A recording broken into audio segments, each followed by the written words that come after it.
What's happening, guys? I'm Curtis. You're watching Left Foot First.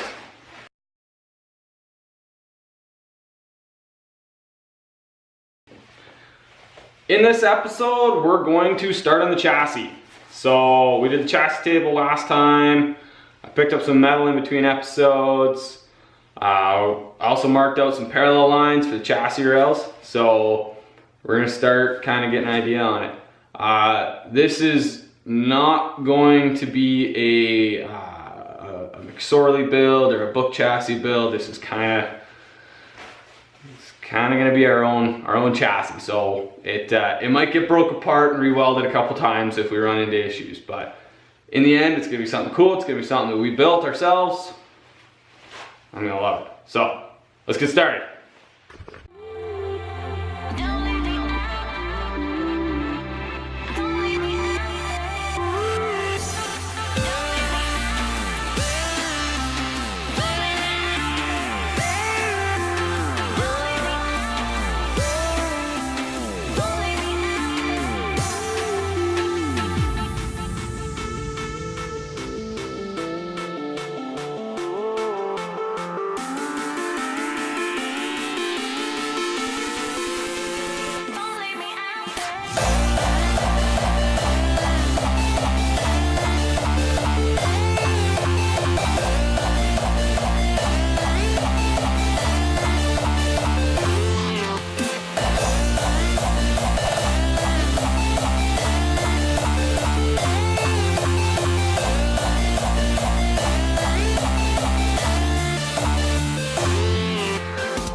Don't weld with your ground all the way over there. Put it right next to you.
Alright guys, well that's the easy part done. So we got it all tacked together. You know, it's the basic footprint of our passenger compartment for the LoCost. So we'll have to come in later and like cut like right here, cut like these pieces out in the middle here to make room for my transmission. But in the meantime, we'll leave those straight so it'll hold the chassis together. Some of my welds got a bit of porosity in them. They're just little tack welds, so it's not a big deal. But I think what I'm gonna do is I'm gonna come through and some of these, like the main chassis rails, we'll take and lay in some weld, and probably on this back bulkhead one, we'll weld it up a little bit better, just so that when we go to move this thing around, if we have to, everything stays together and we don't break those tack welds. I've measured it all stayed nice and square and straight, so we're good there. So yeah, let's make it a little more solid.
All right, guys, it's a new day. Yesterday we got the bottom rails all kind of tacked together. It was looking good.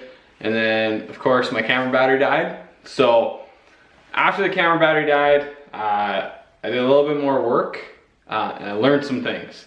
So I'm going to show you what we did, show you a couple tricks that I learned for using this TIG welder, and then we're going to get back on and see if we can build up a little bit more of the structure, the chassis, and suss out where the rear bulkhead's going to go and little things like that. So let's take a peek. All right, so this is the TIG welder I'm using, the Lincoln 225. Awesome machine. Borrowed it from a friend of mine. I can't actually afford a machine this nice.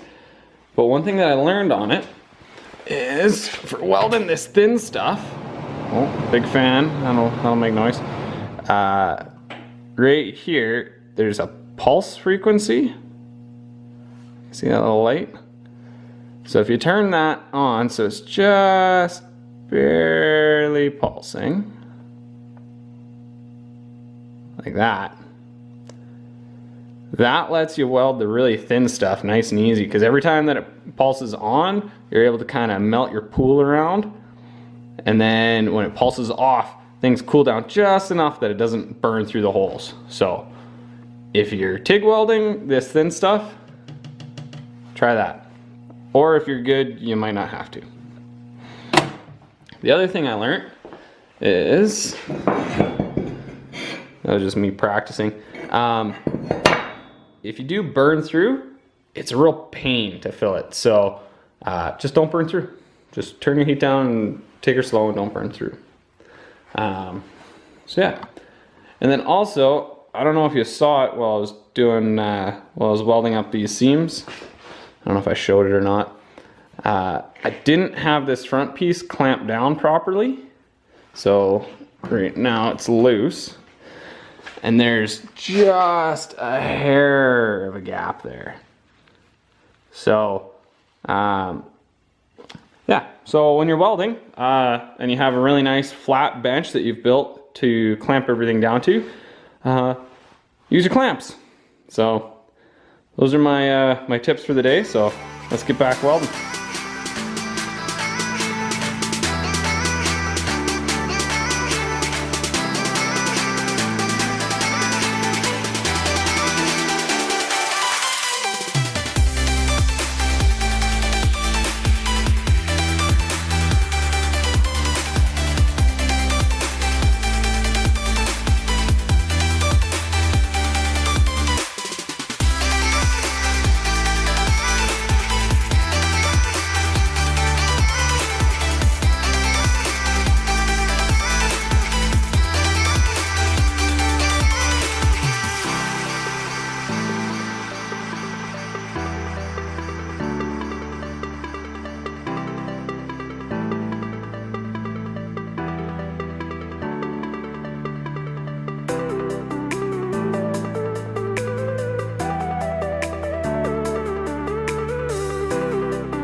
You guys better get used to watching me grind tungsten, because I'm having a bad day here.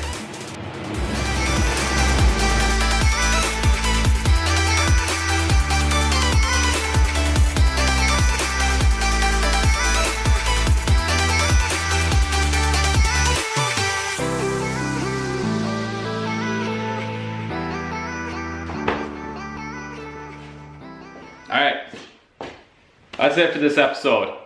I'm gonna quickly bust out that rear bulkhead off camera, but we got good progress done. We got the bottom bars all welded up, tacked together at least. We got the uprights on.